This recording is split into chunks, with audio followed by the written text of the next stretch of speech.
आपल्या सर्वांचं दैवत आणि ज्या जळगाव जिल्ह्याने एकदा नाही तर अनेक वेळा ज्यांच्यावर निवडणुकीच्या माध्यमातून विश्वास दाखवण्याचं काम केलं ते आपल्या सर्वांचे नेते आदरणीय पवार साहेब, आपल्या सर्वांचे ज्येष्ठ नेते आमदार एकनाथराव खडसे साहेब, राष्ट्रवादी काँग्रेस पक्षाचे माजी अध्यक्ष आणि या जिल्ह्याचे दुसरे नेते आमचे आदरणीय अरुणभाई गुजराती साहेब,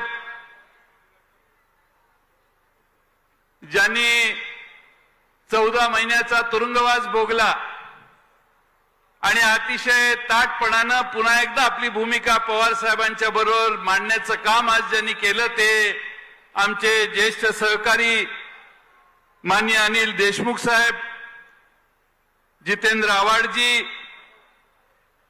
या निमित्तानं या ठिकाणी उपस्थित असणारे आमदार सुनील भुसारा, शशिकांत शिंदे, रोहित पवार, या कार्यक्रमाला या ठिकाणी उपस्थित असणारे आपले जिल्ह्यातील माजी मंत्री गुलाबराव देवकर साहेब, सतीश अण्णा पाटील, सामाजिक न्याय विभागाचे महाराष्ट्राचे आपल्या राष्ट्रवादीचे प्रमुख माजी आमदार जयदेव गायकवाड साहेब, माजी आमदार संतोष चौधरी, माजी आमदार राजीवदादा देशमुख, अरुणदादा पाटील, दिलीपराव सोनवणे, ज्यांचा नुकताच आपल्या सर्वांच्या साक्षीने या ठिकाणी आपण प्रवेश घेतला, ते डॉक्टर BS पाटील साहेब, आपल्या जिल्ह्याचे अध्यक्ष रवींद्र भैया, संजय गरुड साहेब, महिला राष्ट्रवादी काँग्रेस पक्षाची धुरा ज्यांच्यावर महाराष्ट्र प्रदेशची देण्यात आली आहे त्या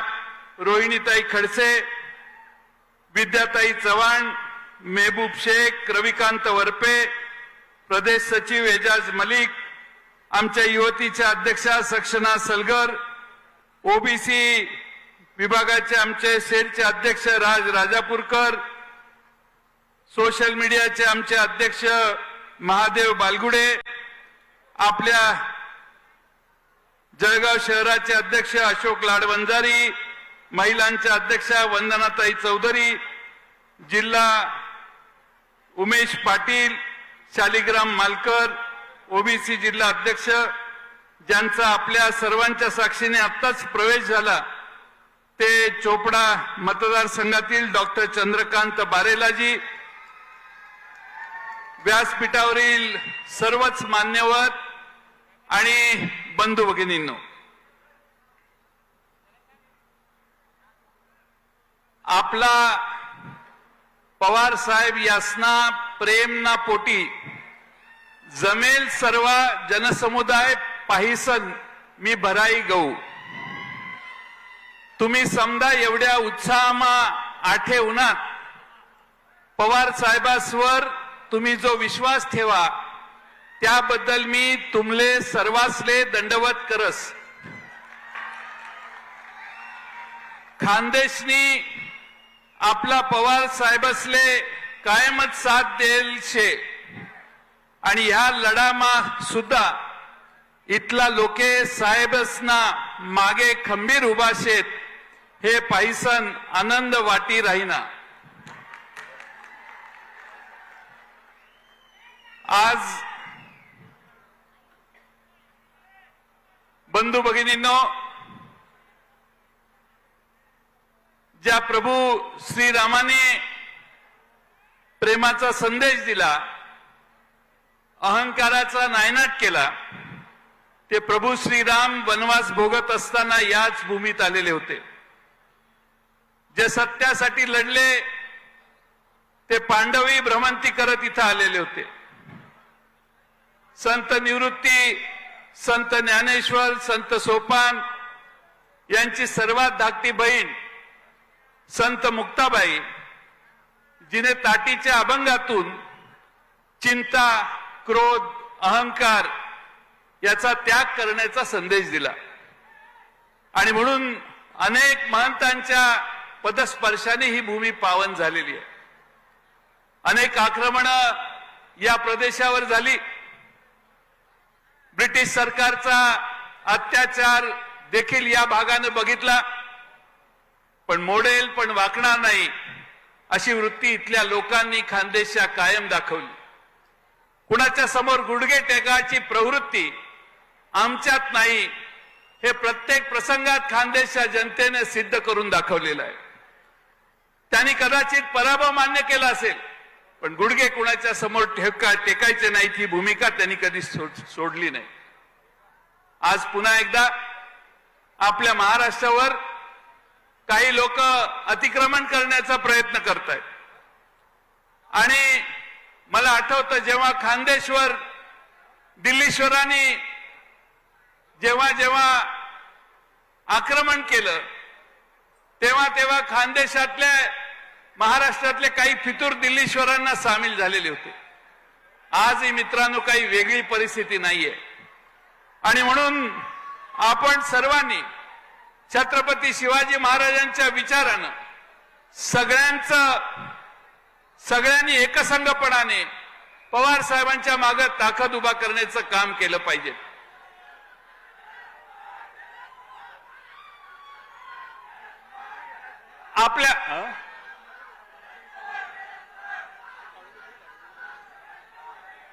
आपण गेले काही दिवस महाराष्ट्राला त्यांना बसायला जागा नाहीये म्हणून त्यांना मला वाटतं जरा पुढे सरकायचंय. तर तुम्ही शांत व्हा म्हणजे ते पोलीस व्यवस्था करतील. आपल्या राज्यातली शेतीची अवस्था आज मित्रांनो बिकट झालेली आहे. पेरेल ते उगवल की नाही याची आता शाश्वती राहिलेली नाही. आणि उगवल्यानंतर ते विकलं जाईल का याची देखील शाश्वती आता शेतकऱ्यांना राहिलेली नाही.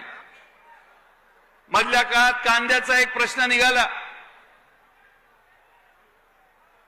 खानदेशाचे एक मंत्री म्हटले, अरे इकडे येऊ द्या ना, डी मध्ये होत्या ना, उन्हामध्ये आहे नाही तर या पांढऱ्या याच्यामध्ये येऊ द्या, इथे येऊ द्या. त्या डी दोनच्या पलीकडे ते काढा. अरे तिकडून बसताना सावलीमध्ये दे.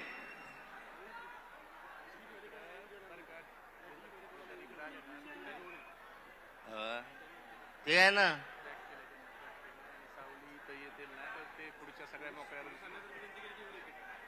ती जागा खाली आहे, थोडीशी जागा आहे बसायला. ते उन्हामुळे तापले ना. बरं ठीक आहे, चालू द्या, भाषण चालू द्या. तुम्ही शांतता ठेवा. आहे तसे उभे राहा 15 मिनिट. आता 15 मिनिट उभे राहा. तसे खानदेशाचे एक मंत्री म्हटले की कांदा परवडत नसेल तर कांदा खाऊ नका. शेतकऱ्यांच्या भाजीच्या देठालाही धक्का लावू नका ही भूमिका छत्रपती शिवाजी महाराजांनी महाराष्ट्राला शिकवली. आणि याच महाराष्ट्रात एक मंत्री आता असं विधान करायला लागले. सप्टेंबरचा महिना उजाडलाय, अजूनही पाऊस नाही, धरणात पाणी नाही. फार मोठी पाण्याची वणवण अनेक भागात आता दिसायला लागलेली आहे.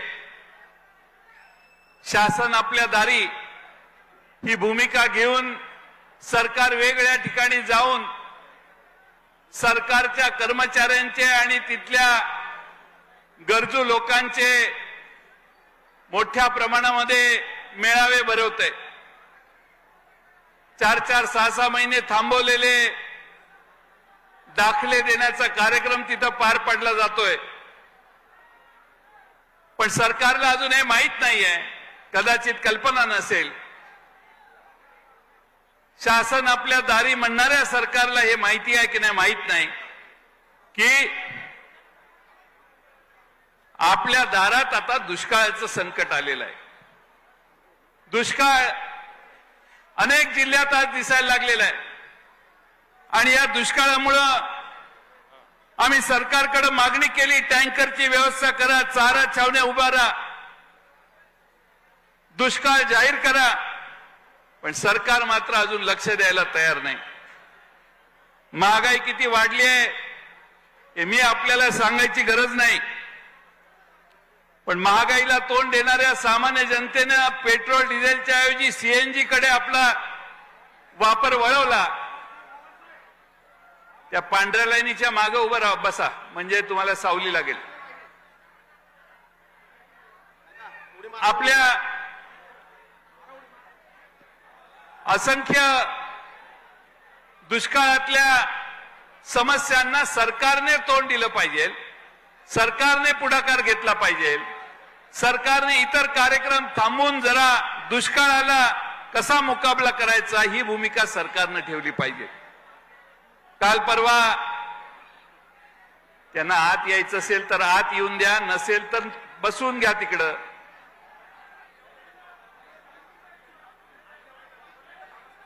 नाही ते पोलीस बाजूला झाल्याशिवाय आत कसे येणार?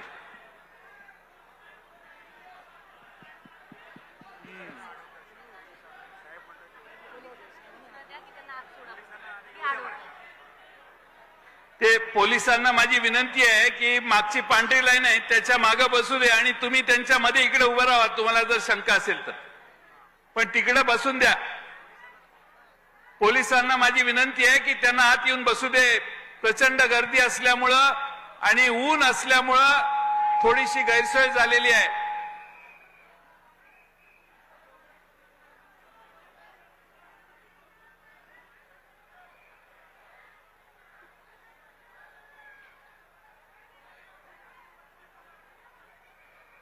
आपल्या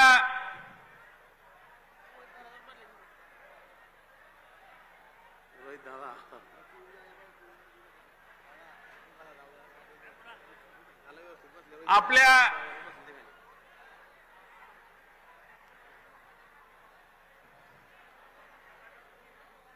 दारी सरकार या कार्यक्रमाची काय अवस्था आहे? शिर्डीला कार्यक्रम झाला, जिल्ह्यातल्या सगळ्या एसट्या बुक करण्यात आल्या त्या कार्यक्रमाला माणसं आणण्यासाठी, आणि जिल्ह्यातल्या विद्यार्थ्यांना नगर जिल्ह्यात शाळेला जाण्यासाठी एसटी नाही अशी त्या दिवशी अवस्था झाली. तुमच्या जळगाव जिल्ह्यात काय झालं? राज्य सरकारने फरमानच काढलं की कार्यक्रमाला या, नाहीतर तुम्हाला रेशनचं धान्य मिळणार नाही.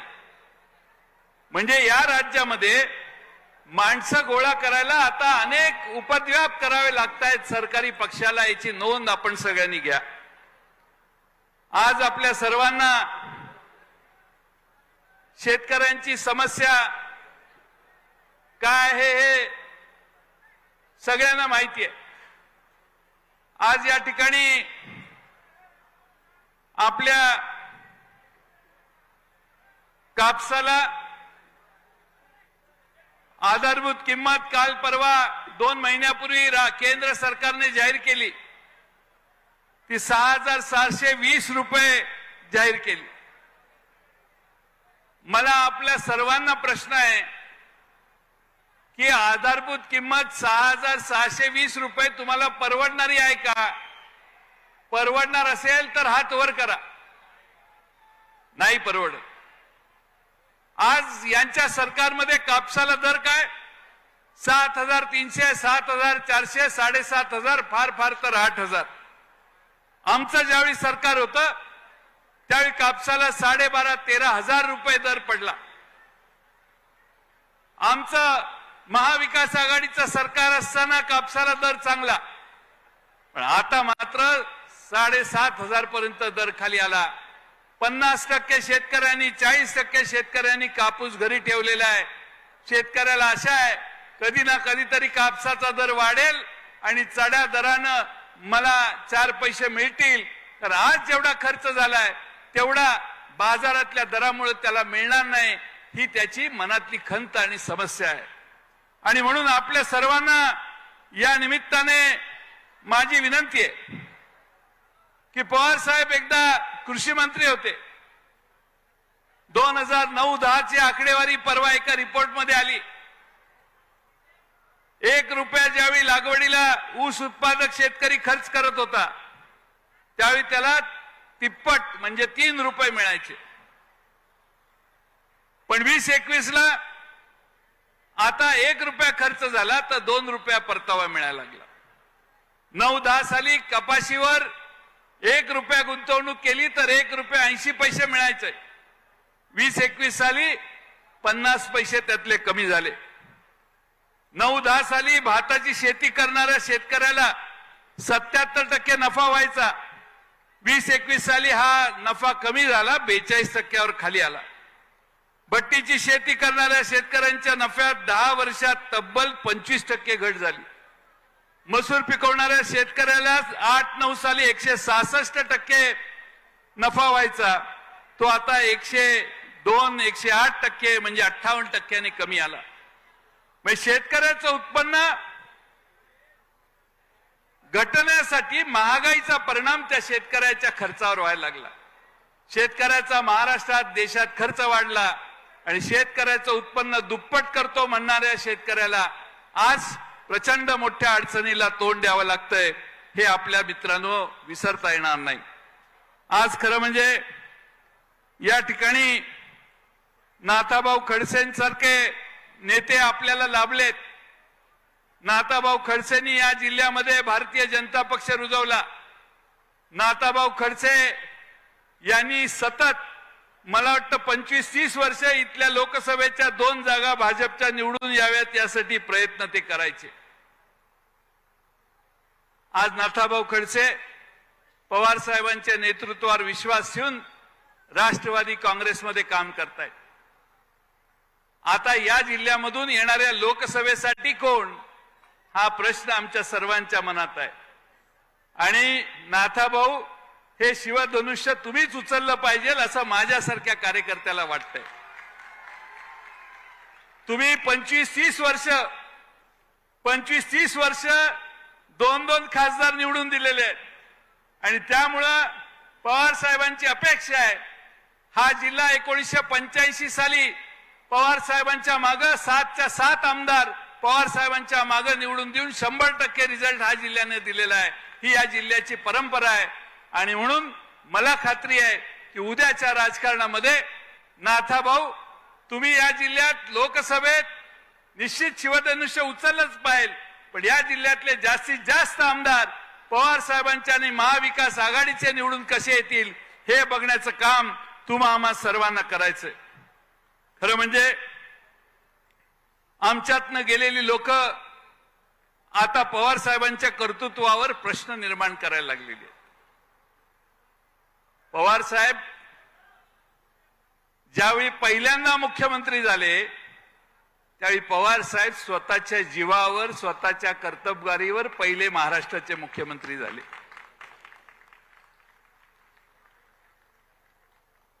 त्यानंतर 3 वेळा म्हणजे एकूण 4 वेळा महाराष्ट्राचे मुख्यमंत्री पवार साहेब झालेले. पवार साहेबांच्या बरोबर होतात त्यावेळी तुम्हाला या गोष्टी सुचल्या नाही, पण आता मात्र तुम्हाला वेगळ्या माहित्या सगळ्या गोष्टी सुचायला लागल्यात. पण मी जाता एवढंच सांगेन की जिस स्कूल में आप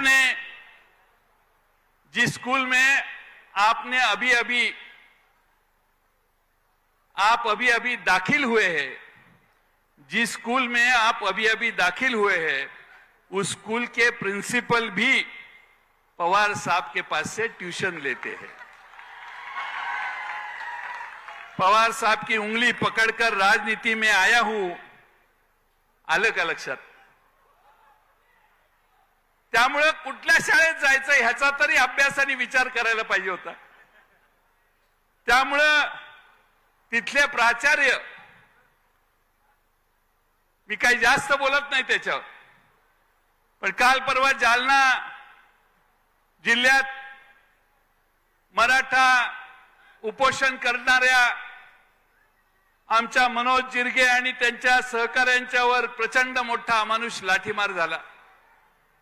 दुसऱ्या दिवशी पवार साहेबांनी मी त्या ठिकाणी धावून गेलो आणि त्या ठिकाणी काय झालं, काय परिस्थिती आहे याचा अभ्यास आणि माहिती घेतली. आंदोलनकर्ते बसलेले आहेत, चर्चा चालू आहे, शांततेत चर्चा चालू आहे. अचानकपणाने हेल्मेट घातलेले पोलीस येतात आणि काठीने लहान मूल, महिला, पुरुष कोण आहे हे बघायला न बघता प्रचंड मारझोड करायला सुरुवात करतात. एका महिलेचं या ठिकाणी नाक फुटलं, तिला खोक पडली. प्रचंड मारहाण त्या ठिकाणी मराठा मोर्चाच्या आंदोलकांच्यावर त्या ठिकाणी झाली. शांततेत आंदोलन करणाऱ्यांची ही परिस्थिती जर असेल तर महाराष्ट्रात कायदा व सुव्यवस्था राखणाऱ्यांची जबाबदारी, राखणाऱ्यांचा तोल जातोय का याचा महाराष्ट्राने एकदा विचार केला पाहिजे. खरं म्हणजे आज आपण सर्वांनी या येणाऱ्या काळामध्ये एकसंघ होऊन पवार साहेबांना साथ देण्याचं काम केलं पाहिजे. जळगावचा पाणी प्रश्न आहे.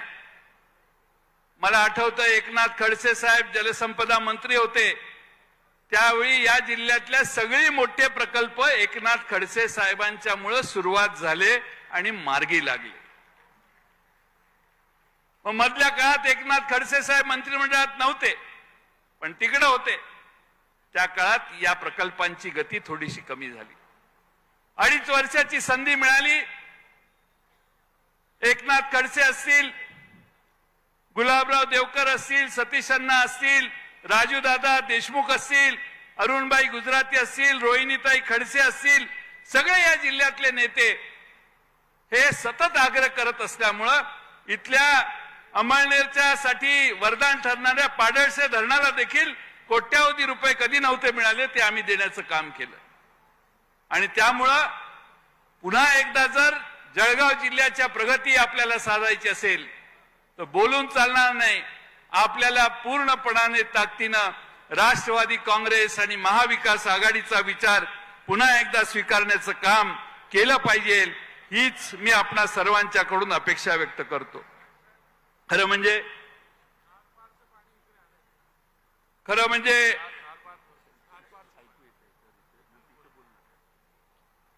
आणि त्यासाठी आपल्या सर्वांनी या ठिकाणी थोडं राजकारणाचा आता अभ्यास सुरू केला पाहिजे. कोण का कसं बोलतं याच्यावर आता आम्ही जास्त बोलणार नाही. पण खरं म्हणजे मराठा आंदोलनाचा 10 वेळा मराठ्यांना आरक्षण देण्याचा प्रयत्न महाराष्ट्रात झाला. आमचं सरकार असताना ज्यावेळी पृथ्वीराज चव्हाण साहेब असताना मुख्यमंत्री तेव्हापासून याचा निर्णय झाला. त्यानंतर वेगवेगळ्या वेळी कोण कोर्टात गेलं आणि कोर्टात त्यांना मदत कोण करत होतं आणि किती मोठे मोठे वकील लावण्यात आलेले जरा गुगल करून अभ्यास करा. कोणत्या प्रवृत्ती कोर्टात जाते, कोण याच्यात अडथळा निर्माण करतं आणि अडथळा निर्माण करण्यासाठी कोण त्यांना मदत करत असेल, नावं बघितली की तुमच्या लक्षात येईल की काय परिस्थिती आहे. खरं म्हणजे आज अनेक प्रश्न आहेत आपल्या सर्वांच्या समोर अनेक प्रश्न आहेत. पण काल परवा मुख्यमंत्री आणि 2 उपमुख्यमंत्री एकत्रित बसले आणि त्यांनी सांगितलं की आमच्यातल्या कुणी जर आदेश दिला असेल लाठीमारचा, लाठी चार्ज करा म्हणून जर कोणाने आदेश दिला असेल तर राजकारण सोडू, ते सिद्ध करायचं. आता जर तुमचं सरकार आहे, तुम्ही मुख्यमंत्री, 2 उपमुख्यमंत्री, तुम्हाला न विचारता पोलीस जर लाठीचार्ज करत असतील तर तुम्ही सरकारमध्ये राहायचा तुम्हाला अधिकार आहे का? तुम्हाला न विचारता जर लाठीचार्ज झाला तर तुम्ही सरकारमध्ये काय करताय? तुम्हाला न विचारता जर पोलीस एखाद्या शांततेत चाललेल्या आंदोलनावर लाठीचार्ज करत असतील तर हे महाराष्ट्रातल्या शेंबड्या पोराला देखील पटणार नाही. तुम्हाला न विचारता जर पोलिसांनी त्या ठिकाणी जर लाठीचार्ज केला असेल तर त्या सारखी गंभीर घटनाच नाही दुसरी. पोलिसांच्यावर कायदा व सुव्यवस्था ठेवणाऱ्या लोकांच्यावर या सरकारचं नियंत्रण नाही असं सिद्ध होतं.